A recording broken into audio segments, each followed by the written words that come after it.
दो प्रदेश खबर विशेष में बहुत स्वागत है आपका। मैं हूं आपके साथ सचिन पाटिल। भोपाल के रविंद्र भवन में 4 दिवसीय युवा महोत्सव का मुख्यमंत्री डॉक्टर मोहन यादव ने शुभारंभ किया। इस दौरान खेल एवं युवा कल्याण विभाग के मंत्री विश्वास सारंग भी मंच पर उपस्थित रहे।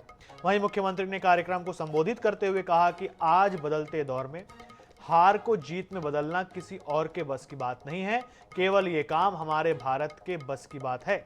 हमारा लोकतंत्र भी मजबूत हो रहा है। जब सब तरफ से नतीजे अच्छे आ रहे हैं तो हमारा बिहार भी कहां पीछे रह सकता है।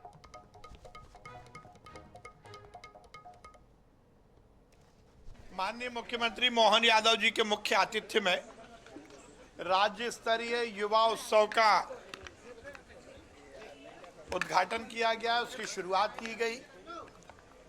हमारे देश के यशस्वी प्रधानमंत्री जी लगातार युवाओं को इस देश के सर्वांगीण विकास में सम्मिलित करने के उद्देश्य से आर्थिक, राजनीतिक और सामाजिक तीनों स्तरों पर युवा हर तरह के कार्यों में लगे।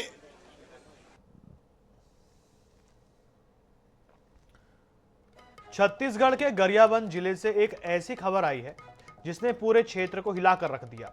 देशी उपचार और अंधविश्वास के चलते एक ही परिवार के 3 मासूम बच्चों को अपनी जान गंवानी पड़ी है। यह घटना वनांचल में स्वास्थ्य सुविधाओं की कमी और झाड़ फूक के बढ़ते चलन पर गंभीर सवाल खड़े करती है। मामला अमलीपदर सामुदायिक स्वास्थ्य केंद्र के अधीन आने वाले ग्राम धनौरा का है। यहाँ के निवासी डमरूधर नागेश के 3 बच्चे मक्का तुड़ाई के दौरान बीमार पड़े थे। वापस लौटने पर उन्हें बुखार था। पिता ने बच्चों को अस्पताल ले जाने की जगह पहले झोला छाप से इलाज कराया और फिर गांव में झाड़ फूक कराते रहे। स्थानीय मितानिन ने उन्हें अस्पताल जाने की सलाह भी दी, लेकिन नागेश परिवार अंतिम सांस चलने तक उपचार के दूसरे तरीकों का सहारा लेता रहा। एक ही परिवार के 3 बच्चों की मौत की जानकारी मिलने के बाद जिला स्वास्थ्य अधिकारी ने तुरंत 3 सदस्यीय जांच दल गठित किया। गौरतलब है कि पहले भी इस गांव में सर्पदंश से 2 लोगों की मौत झाड़ फूक के कारण हो चुकी है। इस क्षेत्र में सक्रिय झोला छाप डॉक्टरों की फौज भी स्वास्थ्य विभाग की कार्य प्रणाली पर गंभीर सवाल खड़े करती है। मौत का कारण तो सर जी हम लोग तो आए इनके यहाँ, जब पता चला, जब डेथ हो गया ना 2 का, तब आगे यहाँ इनको समझाए कि हॉस्पिटल चलो बोल के, लेकिन इन लोग थोड़ा झाड़ फूक कराएंगे बोले, अंधविश्वास। हाँ, अंधविश्वास। फिर भी हम लोग कहीं समझाए सर कि ले चलो बोल के, और कोशिश किए सर। हम लोग ना गाड़ी वाड़ी से अपना सुविधा किए और कल भेज रहे थे सर। तो पूछताछ में पता चला कि मतलब पहले से ही मतलब तबीयत खराब था और सर्दी खांसी बुखार के कारण, और ये लोग हॉस्पिटल वगैरह नहीं ला रहे थे और बैगा गुनिया वगैरह से करा रहे थे, जैसा कि कल के पूछताछ और मितानी से पता चला। दुर्ग जिला अस्पताल में नसबंदी ऑपरेशन के बाद 2 महिलाओं की मौत के मामले ने तूल पकड़ लिया। कांग्रेस की 6 सदस्यीय टीम ने पीड़िताओं के परिजनों से मुलाकात की। जांच टीम में पूर्व मंत्री अनिला भेड़िया, विधायक संगीता सिन्हा, पूर्व विधायक अरुण वोरा, नीता लोधी समेत कुल 6 सदस्य शामिल थे। पूर्व मंत्री अनिला भेड़िया ने आश्वासन दिया कि कांग्रेस पीड़ित परिवारों की हर संभव मदद करेगी।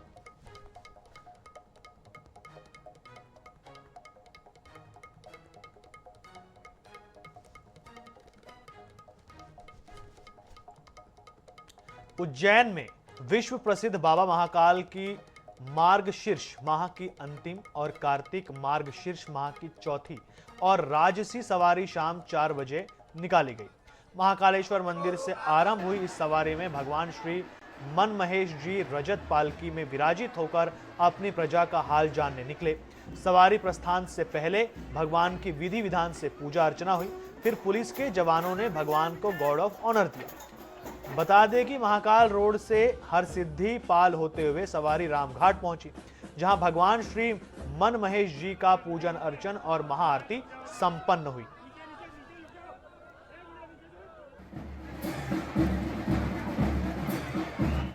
बाबा महाकाल के दरबार के अंदर आज सोमवार का दिन प्रदोष महापर्व और माघ कार्तिक और मास की सबसे प्रमुख सवारी बाबा महाकाल आज नगर भ्रमण के लेकर रहे हैं। हरि और हन का जिस प्रकार से इसी महीने के अंदर मिलन होता है, उसी प्रकार भगवान महाकाल आज बाबा महाकाल के दरबार से निकलते हुए माँ शिप्रा मैया से होते हुए गोपाल मंदिर होते हुए पुनः बाबा महाकाल के दरबार के अंदर आएंगे। 3 दिसंबर को नवा रायपुर के शहीद वीर नारायण सिंह क्रिकेट स्टेडियम में भारत दक्षिण अफ्रीका वनडे इंटरनेशनल होगा। क्रिकेट मैच को लेकर छत्तीसगढ़ स्टेट क्रिकेट संघ ने प्रेस वार्ता की, जिसमें मैच टिकटों के रेट जारी कर दिए गए हैं। क्रिकेट फैंस ऑनलाइन या ऑफलाइन टिकट खरीद सकते हैं। चूंकि 3 दिसंबर को विश्व दिव्यांग दिवस भी है, ऐसे में दिव्यांग बच्चों को मुफ्त में मैच दिखाया जाएगा।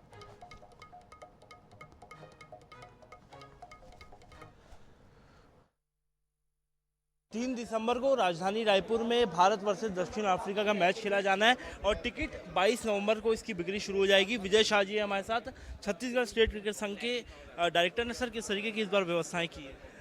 जैसा कि हम पूर्व में भी मैच करते रहे हैं और हमें इस बात का अनुभव भी है, तो व्यवस्थाएं तो सारी वैसी है, लेकिन जो विशेष तौर पे हमने वहाँ पर प्रयास किया है कि पिछली बार एक जैसा कि हमको अनुभव मिला कि पानी वगैरह जो है उसमें स्टैंड्स में कम पड़ जाता था, तो उसके लिए नई व्यवस्था की जिससे पानी कम ना पड़े, और पार्किंग की व्यवस्था को ध्यान में रखा है जिससे ट्रैफिक जाम ना हो।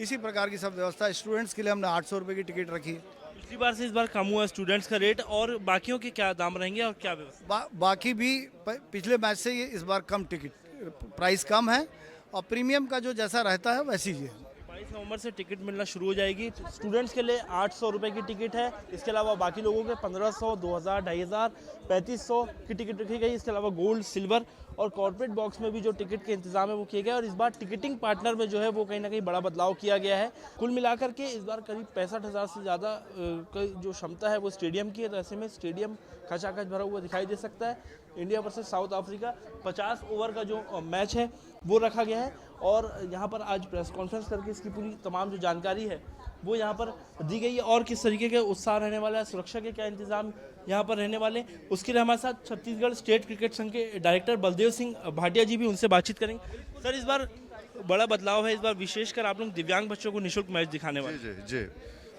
तो जो 3 दिसंबर को डिसेबल डे है, तो उसमें जिस भी स्पोर्ट्स के हमारे डिसेबल बच्चे हैं उनको हम फ्री में उनको लाने की व्यवस्था भी फ्री में करेंगे और वहाँ पे उनको मैच देखने की व्यवस्था पूरी फ्री में की जाएगी। टिकटिंग पार्टनर में भी सर चेंज करा है आप लोगों ने? जी, वो हमको जो अच्छी डील देता है वो नेगोशिएट करके हम लोग उन चीज़ों को करते हैं। इस बार काफ़ी बड़ा बदलाव किया गया और ये उम्मीद है कि बड़े उत्साह के साथ बड़ी संख्या में जो लोग हैं वो मैच देखने के लिए पहुंचेंगे। कैमरा पर्सन रिजवान कुरैशी के साथ मोहम्मद सैन, एल 24/7 रायपुर। रायपुर के एमएमआई नारायणा अस्पताल में स्वास्थ्य सेवाओं के विस्तार की दिशा में आज एक अहम कदम उठाया गया। नए 150 बेड के हॉस्पिटल बिल्डिंग का आज भूमि पूजन किया गया। नई बिल्डिंग के निर्माण से शहर और प्रदेश के मरीजों को अत्याधुनिक स्वास्थ्य सुविधाएं और भी सहज रूप से मिल सकेंगी। मदर एंड चाइल्ड केयर के साथ ऑर्गन ट्रांसप्लांट जैसी मॉडर्न सुविधाएं इस बार नई बिल्डिंग के निर्माण से मरीजों को मिलेंगी।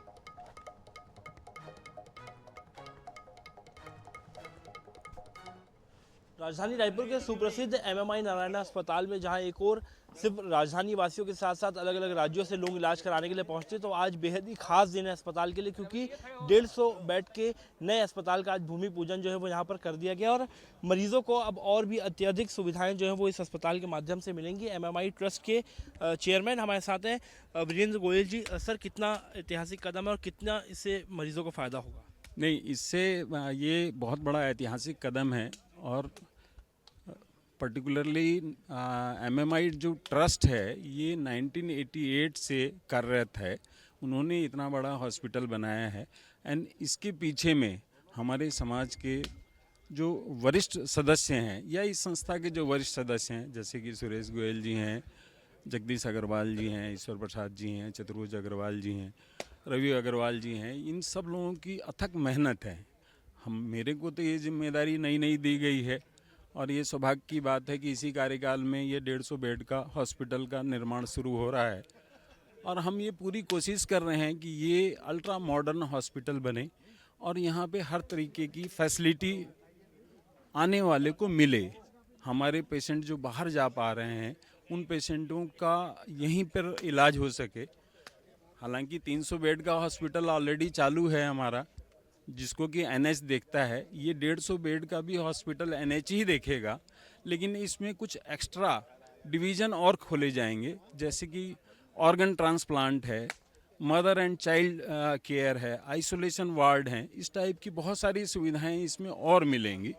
एंड लोगों को लगेगा कि भाई हमको दिल्ली बॉम्बे जाने की आवश्यकता नहीं है। वैसे भी हमारे पास जो डॉक्टर हैं वो छत्तीसगढ़ के सर्वश्रेष्ठ डॉक्टरों में से हैं एंड वो अपना पूरा दे रहे हैं। अभी जितनी भी लेटेस्ट टेक्नोलॉजी हैं, जैसे मान लीजिए आप आज के दिन ट्रांसप्लांट के लिए चेन्नई जाना होता है, बेंगलोर जाना होता है, दिल्ली जाना होता है, एंड उसके लिए जो इक्विपमेंट लगेगा वो नारायणा जो वर्ल्ड स्तर के इक्विपमेंट हैं वो इसमें इंस्टॉल करेंगे।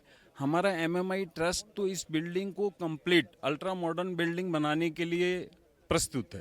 तो अब जल्द ही राजधानी वासियों को अल्ट्रा मॉडर्न बिल्डिंग देखने को मिलेगी, जहां पर चाइल्ड एंड मदर केयर के साथ साथ आइसोलेशन वार्ड, ऑर्गन ट्रांसप्लांट जैसे अत्याधुनिक सुविधाएं जो है वो राजधानी रायपुर में मिलेंगी। और आज एमएमआई नारायणा अस्पताल के नए 150 बिस्तर के अस्पताल जो कि तैयार होना है, उसका भूमि पूजन किया गया है। कैमरा पर्सन रिजवान कुरैशी के साथ मोहम्मद सैन, NH24/7 रायपुर।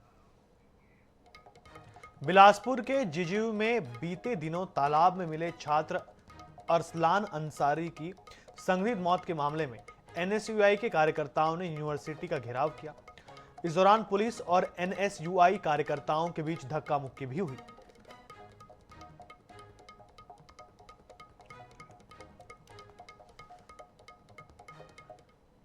हमारे बीच का एक छात्र अरसलान जो आज हमारे बीच में नहीं है, उसकी मृत्यु हुई संदिग्ध हालत में।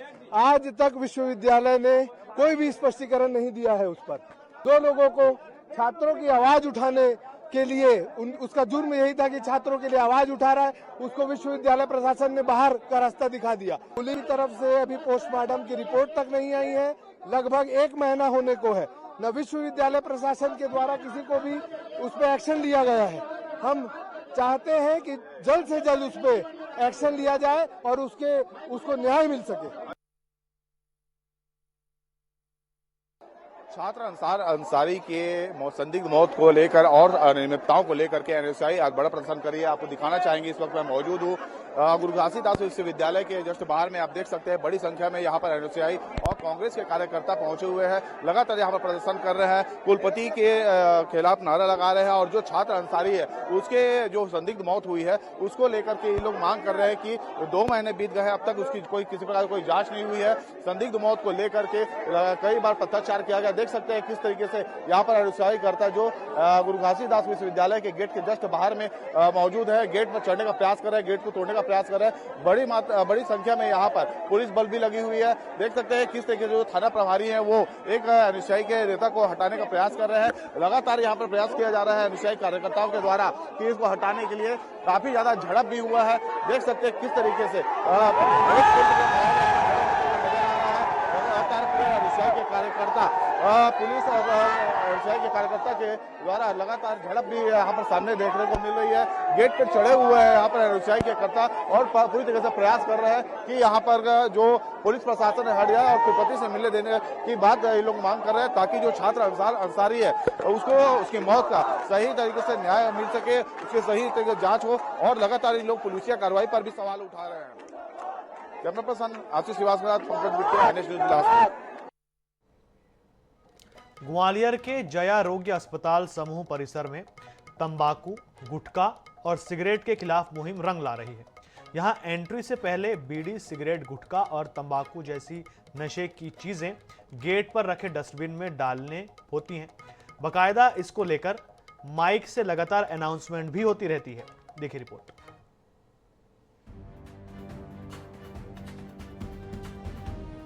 इन दिनों 1000 बेड वाले जया रोग्य अस्पताल परिसर में तंबाकू के खिलाफ एक मुहिम जोर शोर से जारी है। लगातार अनाउंसमेंट और गार्ड्स की निगरानी का असर ही कहेंगे कि गेट पर रखा डस्टबिन का डिब्बा कुछ ही घंटे में भर जाता है। बीड़ी, सिगरेट, गुटखा के पाउच, पान मसाला की पुड़िया जैसी चीजें लोग खुद ही डाल रहे हैं। जब तकलीफ होती है तब लोग अस्पताल आते हैं, तो इसको सुरक्षित रखना, साफ रखना, यहाँ पर चिकित्सकों एवं चिकित्सा कर्मियों के साथ में झगड़ा ना हो, ऐसी सारी चीज़ें हम लगातार कर रहे हैं। फिर भी कभी कभी इस तरह की दुर्घटनाएं हो जाती हैं, इसके लिए ये नवाचार हमने शुरू किया है और कोशिश कर रहे हैं कि सामंजस्य अच्छे से बना रहे। अस्पताल प्रशासन के अनुसार इस नई व्यवस्था से सबसे बड़ा फायदा ये हुआ है कि अब अस्पताल परिसर की दीवारें और कोने पहले की तरह लाल दागों से नहीं पटे रहते। मरीजों और उनके परिजनों में यह जागरूकता बढ़ी है कि अस्पताल एक सेवा स्थल है, यहाँ स्वच्छता रखना सबकी जिम्मेदारी है। मैं यही कहना चाहूँगा, तम्बाकू तो पहले से ही जानलेवा है, हर तम्बाकू पर लिखा रहता है कि तम्बाकू जानलेवा है। तो इस तम्बाकू की चीज़ों को जो रोक रहे हैं वो तो बहुत अच्छी चीज़ है। मेरे हिसाब से किसी को नहीं खाना चाहिए, और अगर जो जमा करा रहे हैं तो कोई गलत काम नहीं कर रहे हैं। तो इस चीज़ को प्रशासन के द्वारा हमारे गार्ड कर रहे हैं तो बहुत सही है। और हमारे डीन सर ने एक तम्बाकू रोकने के लिए क्लिनिक भी चालू की है। अस्पताल के एंट्री गेट पर तंबाकू पाउच, सिगरेट और बीड़ी के पैकेट जमा करने को लेकर अटेंडर कभी कभी बहस भी करते हैं। सिक्योरिटी सुपरवाइजर का कहना है कि चेकिंग के दौरान कुछ लोग तो तंबाकू गुटखा डिब्बे में डाल देते हैं, लेकिन कुछ लोग बहस और झगड़ा करने लगते हैं। ऐसे में हम लोग उन्हें प्रवेश करने से रोक देते हैं। वैसे अनाउंसमेंट की शुरुआत के बाद से ही व्यवस्था में बहुत सुधार आया है। अब लोग स्वेच्छा से ही बीड़ी, सिगरेट और पान मसाला फेंक कर अंदर आ रहे हैं। यह जागरूकता का अच्छा उदाहरण है। ग्वालियर से NH 24/7 के लिए जावेद खान की रिपोर्ट। इंदौर से नागपुर के लिए अंतरराज्यीय बस सेवा की शुरुआत की गई। कैबिनेट मंत्री तुलसीराम सिलावट और महापौर पुष्यमित्र भार्गव ने हरी झंडी दिखाकर बस को रवाना किया। बस में 36 स्लीपर सीटें हैं और यह बस पिपरिया, बैतूल, परसिया और पांडुरना होते हुए नागपुर पहुंचेगी। बस के शुभारंभ अवसर पर मंत्री तुलसी सिलावट ने कहा कि यह प्रयास प्रदेश के नागरिकों को सुरक्षित, सुविधाजनक और आधुनिक परिवहन व्यवस्था उपलब्ध कराने की दिशा में बड़ा कदम है। वहीं महापौर पुष्यमित्र भार्गव ने कहा कि इंदौर से अन्य राज्यों और शहरों तक इसी तरह की सेवाएं आगे भी शुरू की जाएंगी। कंपनी लिमिटेड लगातार इंदौर और इंदौर की जनता के लिए परिवहन की दृष्टि से नए नए मार्गों पर परिवहन का काम शुरू कर रही है। आज मध्य प्रदेश के यशस्वी कैबिनेट मंत्री तुलसी सिलावट जी की उपस्थिति में जो हमारा इंदौर से बड़े शहरों को जोड़ने का संकल्प था, चाहे इंदौर से नागपुर हो, लखनऊ हो, अयोध्या हो, उस कड़ी में आज इंदौर नागपुर की बस को हरी झंडी दिखाकर माननीय मंत्री जी के नेतृत्व में उसको शुरू किया गया है। इंदौर के प्रथम नागरिक पुष्यमित्र भार्गव जी, हमारे राठी जी, जिला पंचायत के सम्मानित सदस्य रामेश्वर जी, कान्हा जी, मंडल के अध्यक्ष, एक बड़ी सौगात नागपुर, हरदा और बैतूल होते नई सुविधा बस की, और ये सोते में जाएंगे। 36 सीटर ये बस की सुविधा इंदौर से नागपुर की मिली है। जबलपुर पहुंचे केंद्रीय वस्त्र मंत्री गिरिराज सिंह ने तिलवारा घाट स्थित 7.5 एकड़ में विकसित ग्रीन बैम्बू नर्सरी का निरीक्षण किया। साथ ही पौधों की प्रजातियों और उत्पादन प्रक्रिया की गहराई से अध्ययन किया। गिरिराज सिंह ने बताया कि केंद्र सरकार वर्तमान में बैम्बू फाइबर प्रोजेक्ट पर तेजी से काम कर रही है। देश में बांस से कपड़ा बनाया जा रहा है, लेकिन अभी यह प्रक्रिया केमिकल बेस्ड है। हम इस तकनीक को समझने और प्राकृतिक तरीके से बेहतर विकल्प ढूंढने पर काम कर रहे हैं।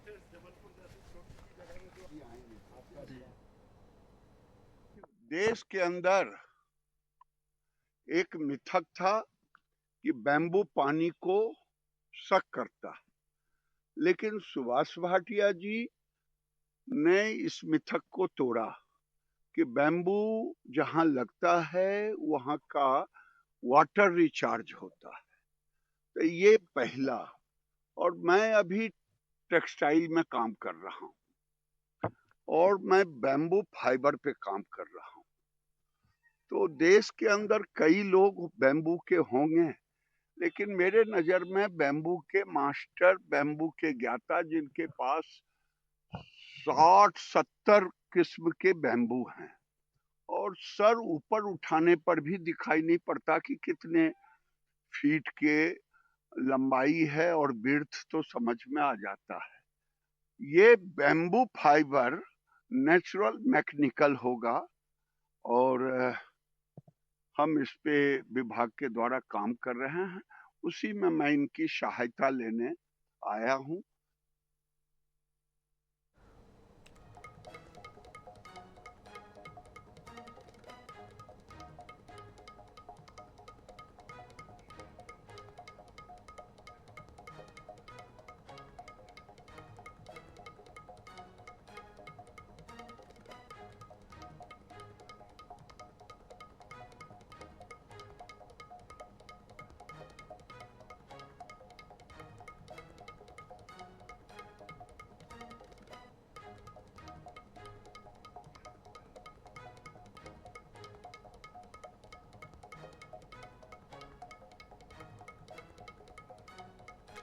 बलौदाबाजार जिले में धान खरीदी तिहार के दूसरे दिन जिले के प्रभारी सचिव सिद्धार्थ कोमल परदेशी पलारी कृषि उपज मंडी में धान खरीदी केंद्र का निरीक्षण करने पहुंचे।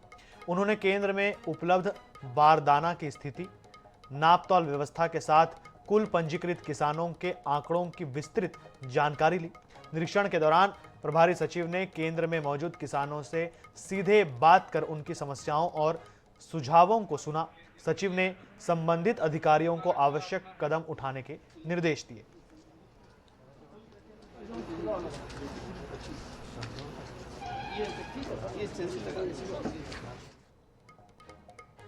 इस बुलेटिन में फिलहाल इतना ही, लेकिन NS 24/7 पर लगातार जारी है खबरों का सिलसिला।